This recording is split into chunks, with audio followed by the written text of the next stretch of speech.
From BBC Learning English, this is Learning English from the News, our podcast about the news headlines. In this programme, worst typhoon to hit Shanghai in 75 years. Hello, I'm Phil. And I'm Beth. In this programme, we look at one big news story and the vocabulary in the headlines that will help you understand it. You can find all the vocabulary and headlines from this episode, as well as a worksheet on our website, bbclearningenglish.com. So, let's hear more about this story. So on Monday, Shanghai was hit by Typhoon Bebinca, the strongest since 1949. Wind speeds of over 150 kilometres an hour were reported. And 25 million people were advised to stay at home. 400,000 people were evacuated by Chinese authorities and hundreds of flights were cancelled.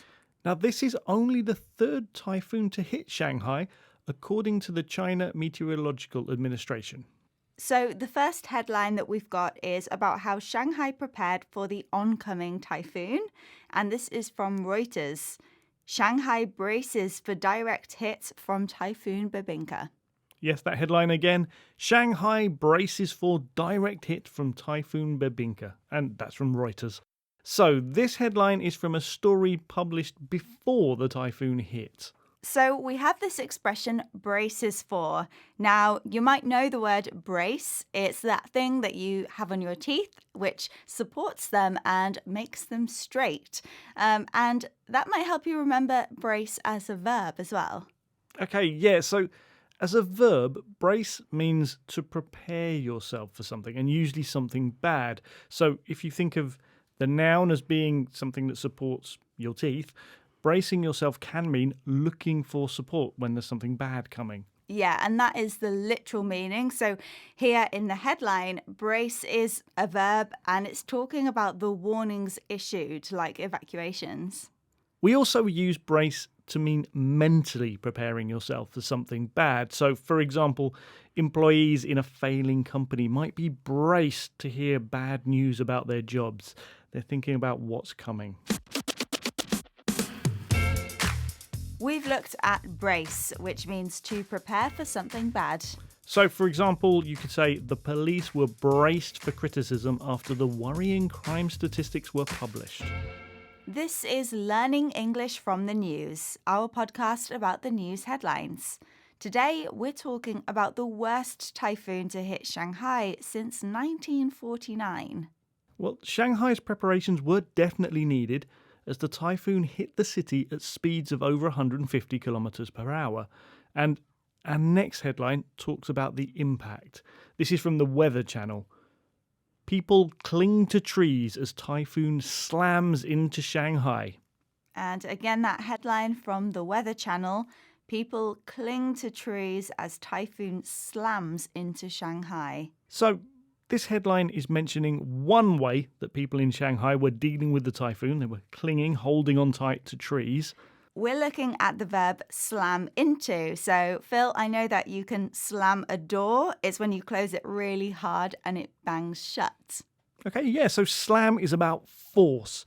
If something slams into something, then it hits it very hard. Now here, slam into is saying that the typhoon hit Shanghai with great force. Now, another way that we often use slam is when describing a road crash. So we could say that a car slams into another in an accident. Slam is also used in a metaphorical way. Slamming someone can mean to heavily criticise them for something. For example, you might hear, the star's latest film was slammed by the critics. They hated it. We've had slam into, to hit with great force. For example, the tree slammed into the roof of a house, destroying it. This is Learning English from the News from BBC Learning English. We're talking about the worst typhoon to hit Shanghai in 75 years. Now that the typhoon has passed, Shanghai is fixing the damage. More than 1,800 trees have been blown down and 30,000 homes have lost power. And that's what our next headline is about. This is from the South China Morning Post.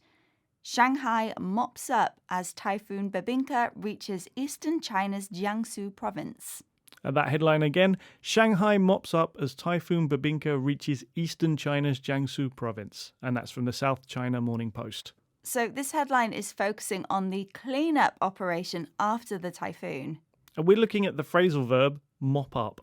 Now, a mop is something like a brush with a long handle that you use for cleaning up liquids. Yeah, exactly, like your floor. And mopping up, the phrasal verb, means using a mop to wash and dry things, particularly floors.